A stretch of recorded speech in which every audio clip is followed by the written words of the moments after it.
Nuestro Padre Jesus Nazareno, sinasamba ka namin, pinipintuho ka namin, aral mo ang aming buhay at kaligtasan.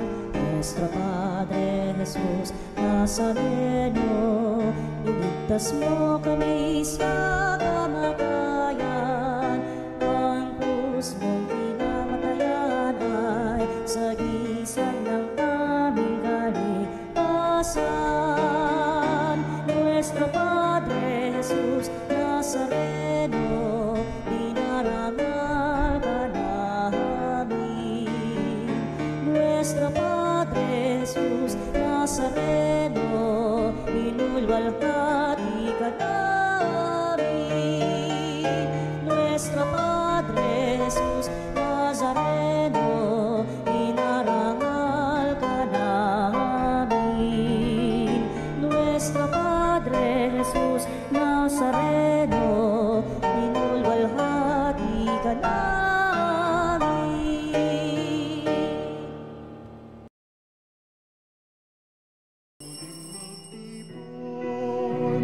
Awitan ng Panginoon,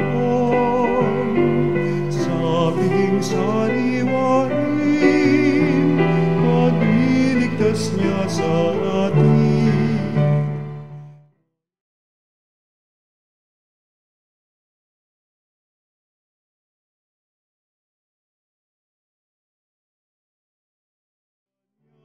Ating sambitin, anong di tayo ligapin, kaya uling magtipon, awit sariwain, at iligtas niya sa atin.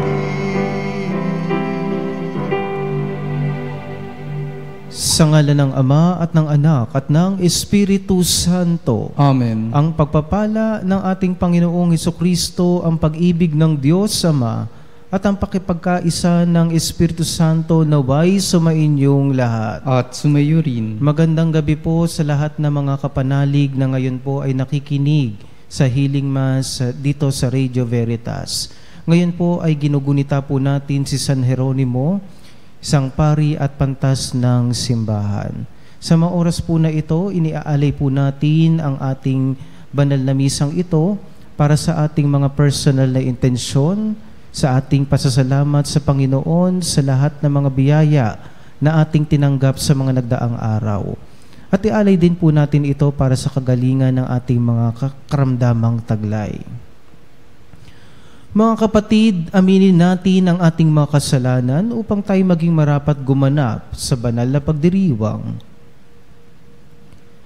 Inaamin ko sa makapangyarihang Diyos at sa inyo mga kapatid na lubha akong nagkasala sa isip, sa salita, sa gawa, at sa aking pagkukulang.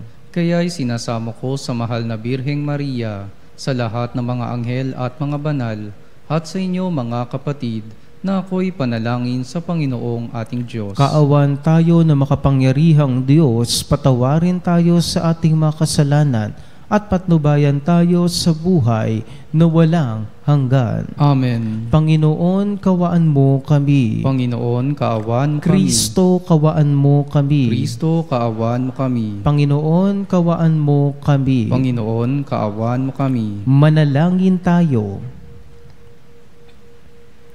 Ama naming makapangyarihan, iginawad mo sa paring si San Jeronimo ang matamis at buhay na pag-ibig sa banal na kasulatan. Ipagkaloob mo ang iyong sambayanan ay lubos na magkasalo-salo sa iyong salita at makatagpo rito ng batis ng buhay sa pamagitan ni Jesucristo kasama ng Espiritu Santo magpa sa walang hanggan. Amen.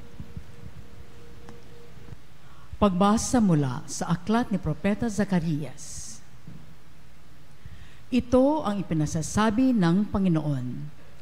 Darating sa Jerusalem ang mga taga-iba't ibang bayan. Sila'y magyayayaan. Tayo na sa Panginoon. Hanapin natin siya at mamanhik tayo sa Kanya. Ako man ay pupunta roon. Maraming tao at bansang makapangyarihan ang pupunta sa Jerusalem upang dumulog sa Panginoon. Sa araw na iyon, 10 dayuhan ang mangunyapit sa bawat Hudyo at may kiusap na isama sila dahil sa balitang ang mga Hudyo ay pinapatnubayan ng Diyos. Ang salita ng Diyos. Salamat sa Diyos. Ang ating Panginoong Diyos ay kapiling nating lubos. Ang ating Panginoong Diyos ay kapiling nating lubos. Sa bundok ng Siyon, itinayo ng Diyos ang banal na lungsod. Ang lungsod na ito ay higit niyang mahal sa alinmang bayan ng angkan ni Jacob. Kaya't iyong dinggin ang ulat sa iyong mabubuting bagay o lungsod ng Diyos. Ang ating Panginoong Diyos ay kapiling nating lubos. Pag itinala ko yaong mga bansang sa iyo'y sasama, aking ibibilang ang bansang Ehipto at ang Babylonia. Ibibilang ko rin yaong Philistia, Tiro at Ethiopia. At tungkol sa Sion, yaong sasabihin ang lahat ng bansa ay masasakupan. Siya'y palalakasin at patatatagin ng kataas-taasan. Ang ating Panginoong Diyos ay kapiling nating lubos. Ang poon ay gagawa ng isang talaan ng lahat ng taong dooy mamamayan. Ang lahat ng ito ay magsisiawit at pawang sasayaw. Ang ating Panginoong Diyos ay kapiling nating lubos. Hallelujah, hallelujah,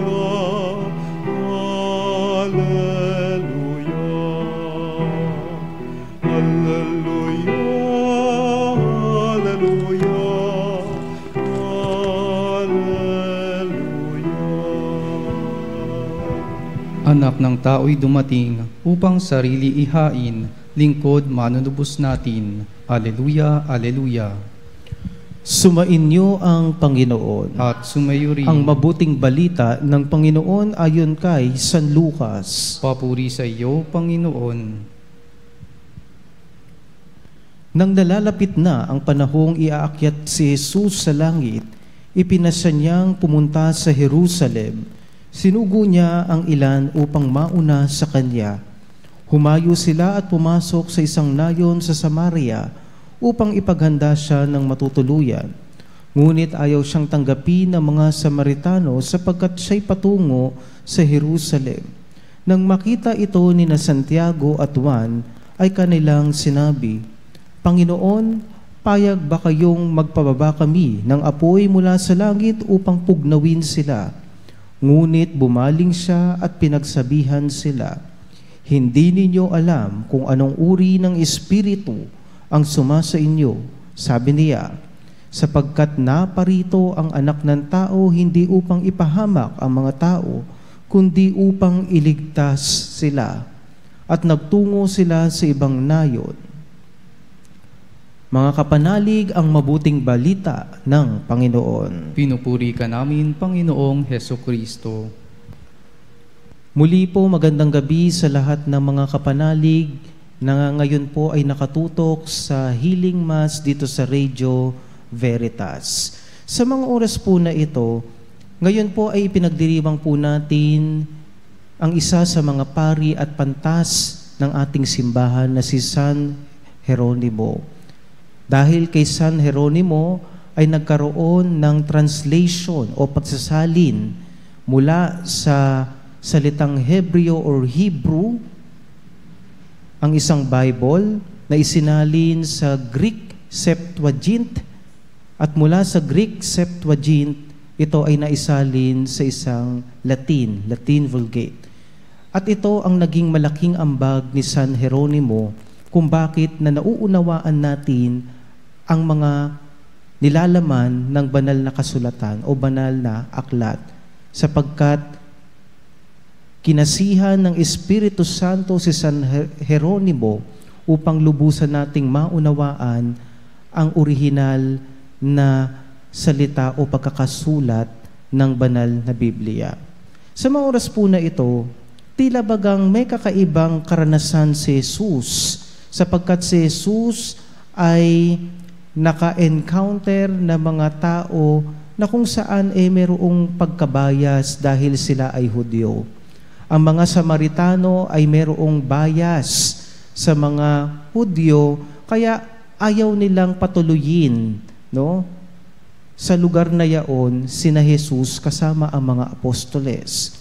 Ngayon, dahil nag-init at mainit ang mata ng mga apostoles dito sa mga Samaritano, ano ngayon ang ginawa nila? Sinabi dito, Jesus na aming Panginoon, payag ba kayong magpababa kami ng apoy mula sa langit upang pugnawin sila? Ngunit ano ang naging tugon ni Jesus? Ang naging tugon niya ay tahimik lamang siya, bumaling siya at pinagsabihan ang kanyang mga alagad. Sabi niya sa kanyang mga alagad, naparito ako, hindi upang ipahamak ang mga tao, parusahan ang mga tao, kundi sila ay iligtas at bigyan ng pagkakataon na sila ay magbago. Sa konteksto po ng ating buhay, alam ko, anuman ang ating mga sitwasyon o estado sa buhay, meron tayo mga nakaka-encounter na iba't ibang klase ng tao, iba't ibang ugali ng tao. Pero ang tanong dito, paano ba natin ito hinahandle at minamanage ng maayos upang sila ay ating harapin? Tayo ba ay katulad ng mga apostoles na mananalangin, payag ba kayo, Panginoon, na magpababa ng apoy para sila ay pugnawin? Sinasabi ni Jesus sa atin na hindi niya kalooban at hindi kaaya-aya yung tinatawag ng retaliation o yung paghihiganti. Bagkus, napakahalaga na panatilihin ang tinatawag na pagmamahal, na huwag nating hayaan na maapektuhan tayo ng mga tao na hindi katanggap-tanggap sa ating lipunan para baguhin ang ating magandang araw. Ganun talaga sa buhay natin, may mga tao na magre-reject sa atin.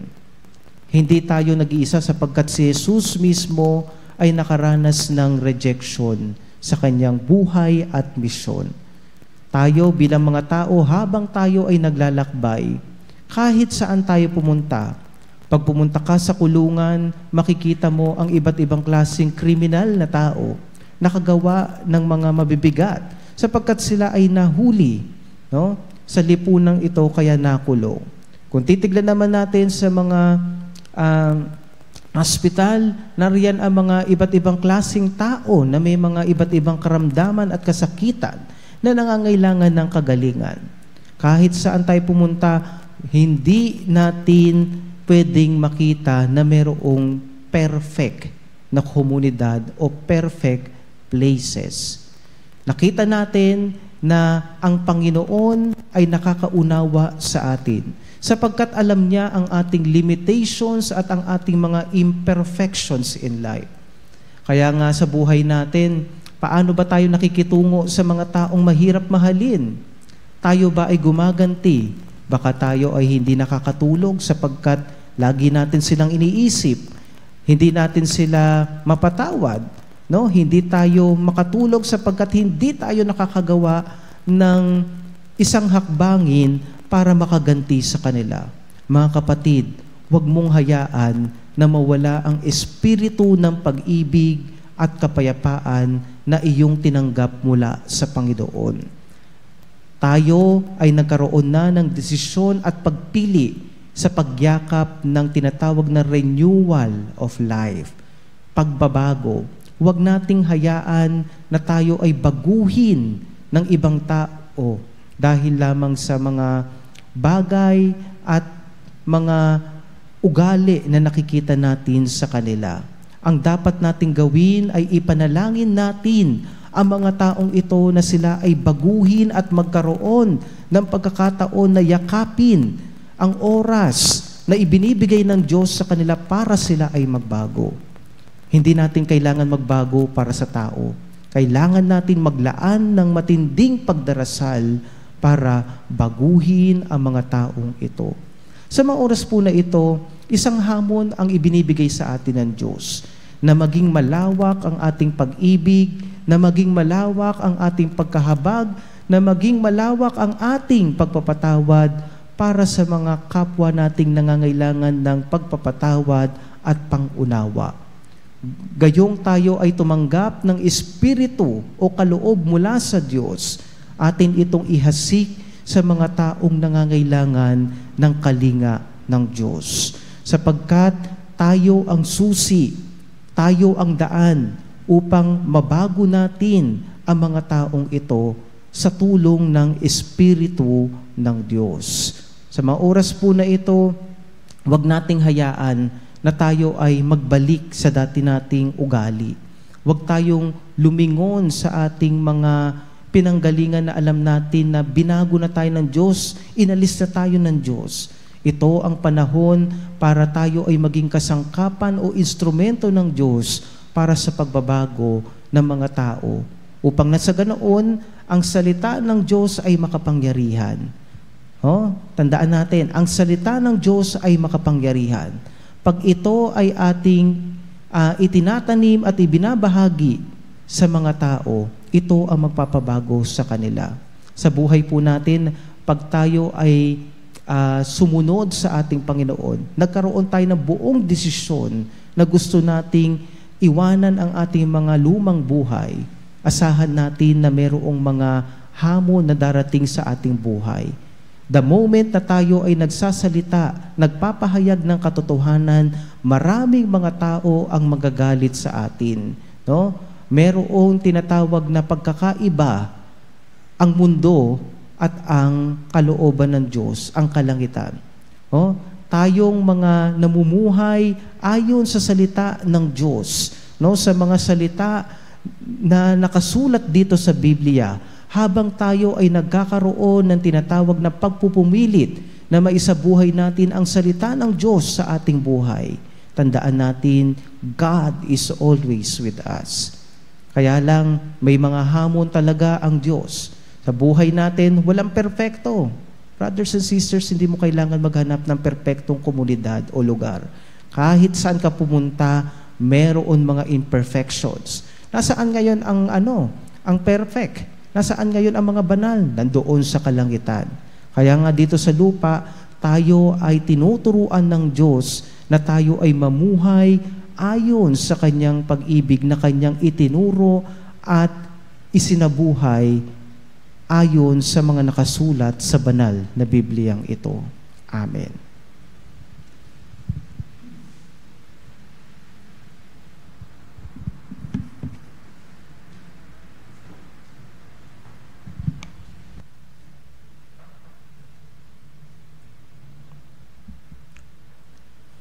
Mapagpaumanhin ang Diyos at alam niya ang ating mga pagdurusa. Manalangin tayo sa Kanya upang tulungan niya tayo sa ating pagpabalik loob at pagpapanabagong buhay. Ama, umunlad nawa kami sa pagiging kawangis ng iyong anak. Ama, umunlad nawa kami sa pagiging kawangis ng iyong anak. Ang Kristiyanong sumasampalataya, naway pakinggan ang panawagan ng Diyos sa pananalig at pagsisisi. Manalangin tayo sa Panginoon. Ama, umunlad nawa kami sa pagiging kawangis ng iyong anak. Tayo naway bigyan ng Diyos ng katapangan upang italaga natin ang ating sarili na maging malaya kay Kristo, ang mga nakapiit sa kanilang makasarili. Manalangin tayo sa Panginoon. Ama, umunlad nawa kami sa pagiging kawangis ng iyong anak. Ang mga may pusong hungkag at nanlalamig, naway matagpuan ng kaligayahan sa pamamagitan ng pag-ibig sa Diyos at sa kapwa. Manalangin tayo sa Panginoon. Ama, umunlad nawa kami sa pagiging kawangis ng iyong anak. Ang mga may sakit sa isip at katawan, naway magkaroon ng ganap na kagalingan. Manalangin tayo sa Panginoon. Ama, umunlad nawa kami sa pagiging kawangis ng iyong anak. Ang mga tapat na yumao, naway masyahan sa liwanag ng bukang liwayway ng buhay na walang hanggan. Manalangin tayo sa Panginoon. Ama, umunlad nawa kami sa pagiging kawangis ng iyong anak. Panginoong mahabagin at mapagmahal, pakinggan mo ang mga hinaing ng mundong nakakulong sa pagdurusa at kasalanan sa pamagitan ng iyong anak na puspos ng kagandahang loob, hinihingi namin sa iyo ang biyaya upang makasunod kami sa Kanya palagi. Hinihiling namin ito sa pamagitan ni Kristong aming Panginoon. Amen. Ang ibig mo, ang kapit ko, lahat ng ito'y nagulat sa iyo. Inihahandog sa'yo, buong puso kong inakalay sa'yo. O Diyos, o Panginoon, lahat ay biyayang aming inampon, aming buhay at kakayahan, ito'y para lamang sa'yong kalwalhatian.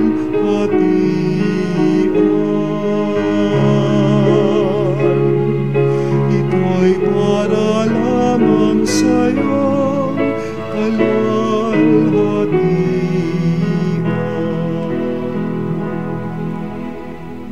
Manalangin kayo mga kapatid upang ang paghahain natin ay kalugdan ng Diyos Amang makapangyarihan. Tanggapin nawa ng Panginoon itong paghahain sa iyong mga kamay, sa kapurihan niya at karangalan sa ating kapakinabangan at sa buong sambayanan niyang banal.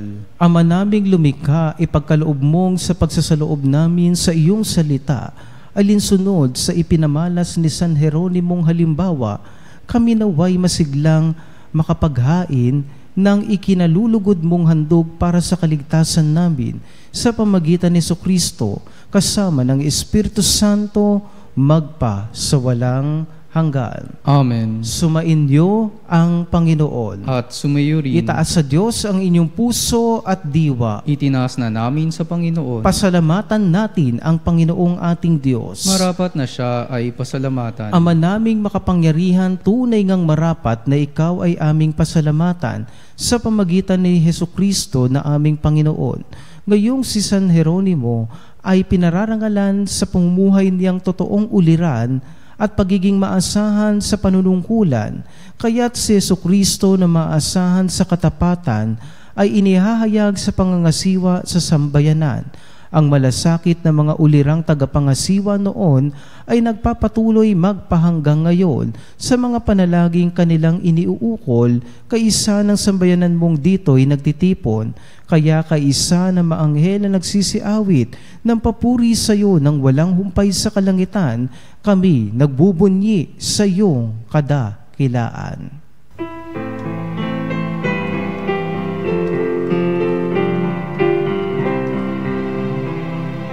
Santo, Santo, Santo, Panginoong Diyos ng mga hukbo, napupuno ang langit at lupa ng kadakilaan.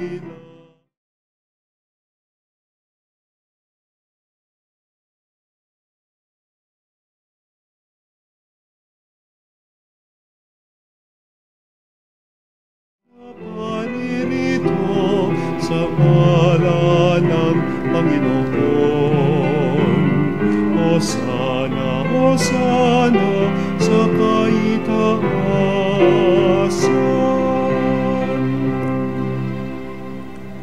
Ama naming banal, ikaw ang bukal ng tanang kabanalan, kaya't sa pamagitan ng iyong Espiritu gawin mong banal ang kaloob na ito upang para sa amin maging katawan at dugo ng aming Panginoong Hesukristo. Bago niya pinagtiisang kusang loob na maging handog, hinawakan niya ang tinapay, pinasalamatan kanya, pinaghati-hati niya iyon, iniabot sa kanyang mga alagad at sinabi, "Tanggapin ninyo lahat ito at kanin, ito ang aking katawan na ihahandog para sa inyo."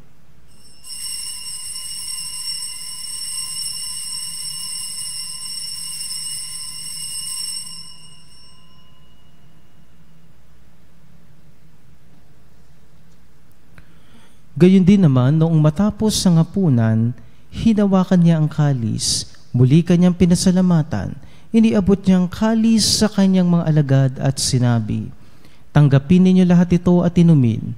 Ito ang kalis ng aking dugo, ng bago at walang hanggang tipan. Ang aking dugo na ibubuhos para sa inyo at para sa lahat sa ikapagpapatawad ng makasalanan. Gawin ninyo ito sa pag-alala sa akin."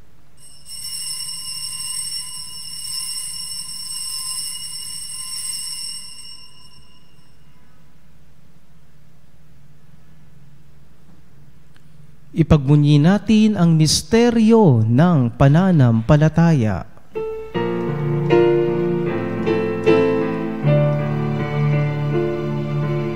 Ang kamatayan mo, Panginoon, aming ipinahayag.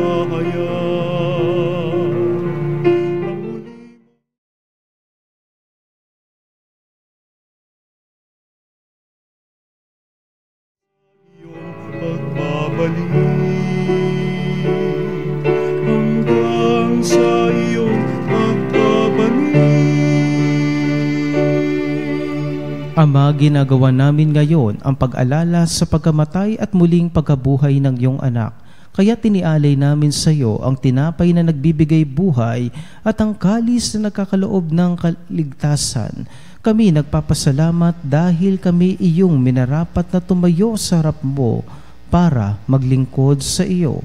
Isinasamo namin kami magsasalo-salo sa katawan at dugo ni Kristo ay mabuklod sa pagkakaisa sa pamagitan ng Espiritu Santo.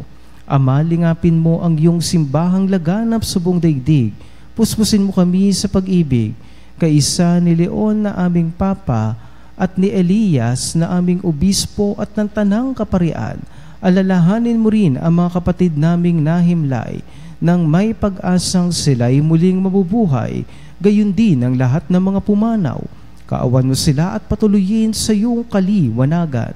Kaawan mo at pagindapatin kaming lahat na makasalo sa iyong buhay na walang wakas, kaisa ng mahal na Birhing Maria na ina ng Diyos, ni San Jose na kanyang kabiyak, kaisa ng mga apostol, ni San Jeronimo at ng lahat ng mga banal na namuhay dito sa daigdig ng kalugod-lugod sa iyo. Maipagdiwang nawa namin ang pagpupuri sa ikararangal mo sa pamagitan ng iyong anak na aming Panginoong Hesu Kristo.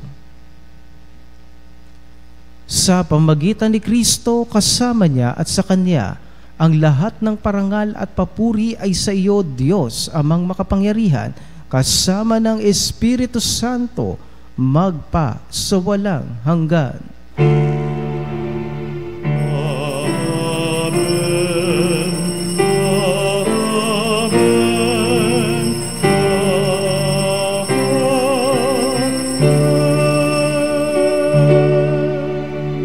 Sa tagubili ng mga nakagagaling na utos sa turo ni Jesus sa Panginoon natin at Diyos, ipahayag natin na lakas loob.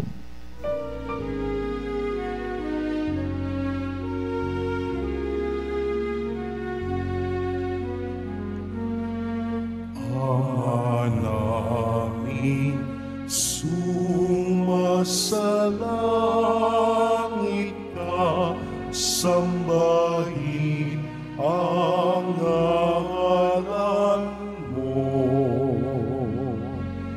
Mapasa amin ang kaharian mo, sundin ang loob mo. Dito sa lupa para ng sa langit, bigyan mo kami ngayon ng aming kakanin sa araw-araw, at patawarin mo ang aming mga sala para ng pagpapatawad namin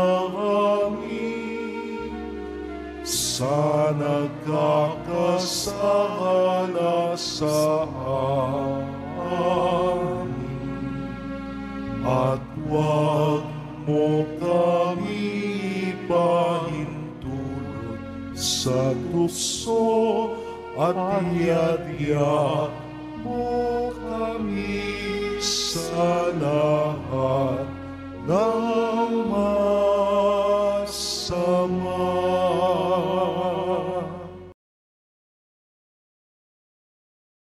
Hiling namin kami adya sa lahat ng masama, pagkalooban ng kapayapaan araw-araw iligtas sa kasalanan at ilayo sa lahat ng kapahamakan, samantalang aming pinananabikan ang dakilang araw ng pagpapahayag ng tagapagligtas naming si Jesucristo. Sapagat iyo ang kaharian at ang kapangyarihan at ang kapurihan, magpakailanman. Amen. Panginoong Jesucristo, sinabi mo sa iyong mga apostol, kapayapaan ang iniiwan ko sa inyo, ang aking kapayapaan ang ibinibigay ko sa inyo.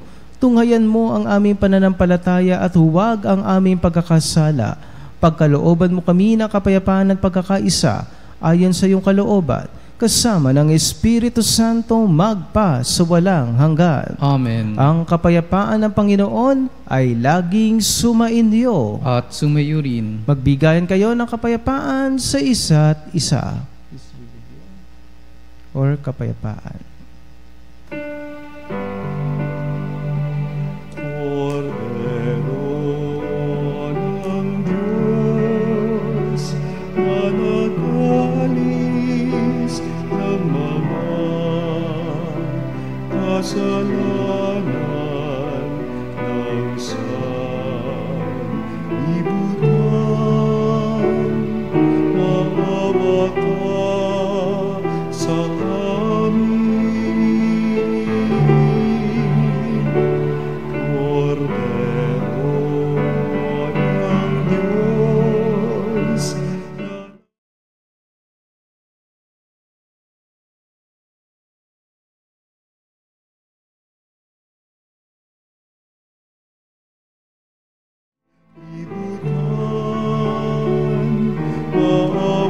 ka sa amin.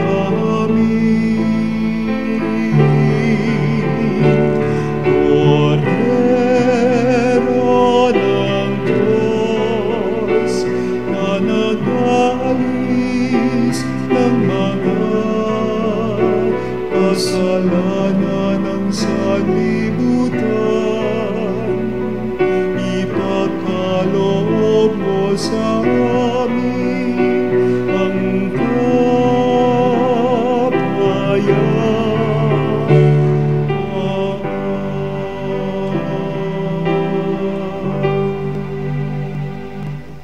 Ito ang kordero ng Diyos. Ito ang nag-aalis ng mga kasalanan sa sanlibutan.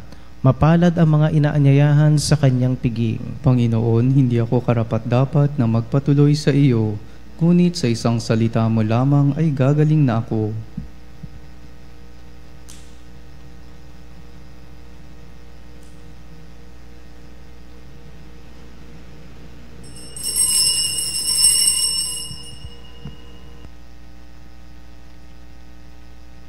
Mga kapanalig, ating dasalin ang komunyong espiritual.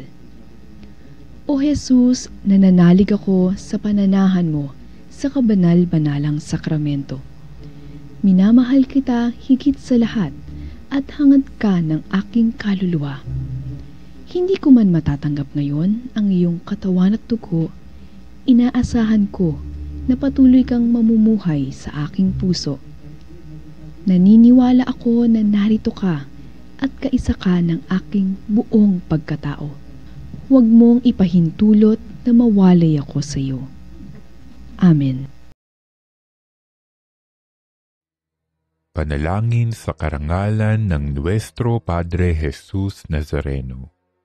O Jesus Nazareno, katamis-tamisan naming manunubos, sa harap mo ngayon naririto kami't nangangayupapa at nagsisisi ng taos-puso sa aming pagiging walang turing sa iyo at paglimot sa di mabilang na mga biyaya mo, lalong-lalo na yaong mahalagang biyaya ng pagtutubos. Dinaramdam namin at pinagsisisihang labis, Panginoon ko, ang pagkakasala namin sa iyo.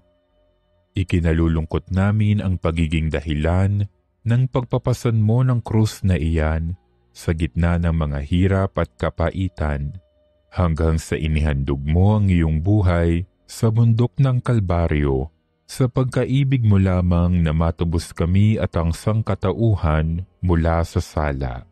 Pakabanalin mo, O Panginoon, ang aming pagnanais at ipagtanggap mo sa amin ang iyong biyaya. Maging tagapamagitan nawa ang iyong ina, ang kalinis-linisang Birheng Maria.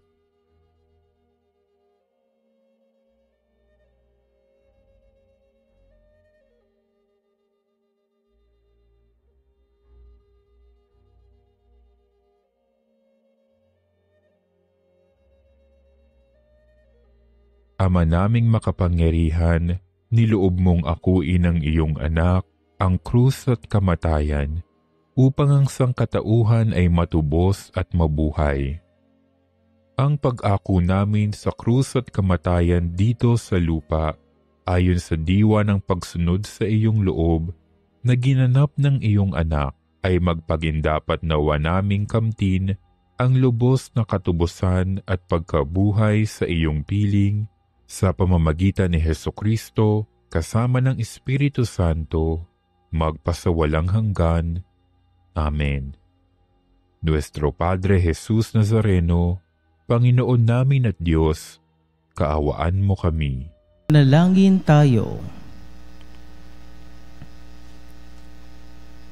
Ama naming mapagmahal, ang banal na pakikinabang namin sa paggunita kay San Jeronimo ay magbunsod nawa upang unawain namin ang mga sinusunod naming banal mong pahayag at sa pagsunod namin ay makamtan ang buhay na walang wakas sa pamagitan ni Jesucristo kasama ng Espiritu Santo magpa sa walang hanggan. Amen.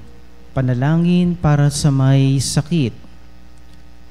Panginoong Hesus, aming dakilang tagapagligtas at manggagamot, kami po ay maninikluhod sa iyo ngayon upang ipakiusap ang agarang paghilom ng mga may sakit. Pagkalooban po ninyo sila ng ginhawa at kagalingang pisikal at espiritual. Sa iyong awa ay patawarin mo rin sila sa kanilang pagkakasala. Huwag po ninyo silang pababayaan. Amen. Bago po ang huling pagbabasbas, patalastas, inaanyayahan ko po ang lahat na dumalo sa espesyal na Mary and the Eucharist exhibit na gaganapin mula October 1 until 15 sa Fisher Mall, Malabon. Tampok dito ang mahigit 100 imahe ni Maria na magbibigay inspirasyon at lalong magpapaigting sa ating debosyon sa mahal na Birhen at sa ating Panginoon sa banal na Eucharistia.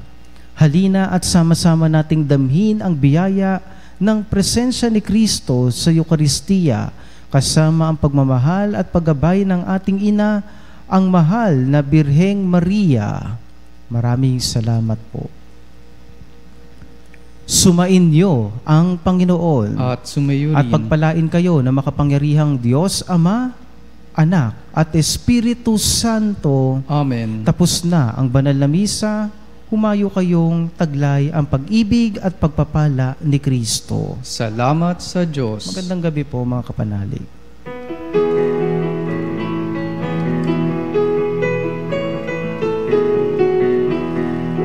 Magsihawin kayo sa Panginoon. Hallelujah! Magsihawin sa Panginoon.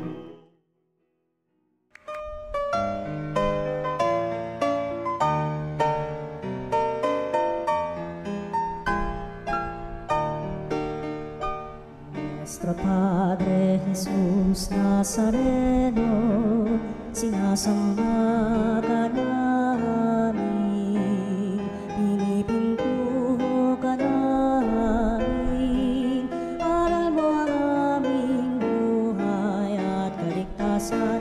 Nuestro Padre Jesus Nazareno, iligtas mo kami sa kamatayan. Ang krus mong pinamatayan ay sagisag ng aming kaligtasan. Nuestro Padre Jesus Nazareno, dinarangal ka namin. Nuestro Padre Jesus Nazareno, inulwalhati ka namin. Nuestro Padre Jesus Nazareno, inarangal ka namin. Nuestro Padre Jesus Nazareno, inulwalhati ka namin.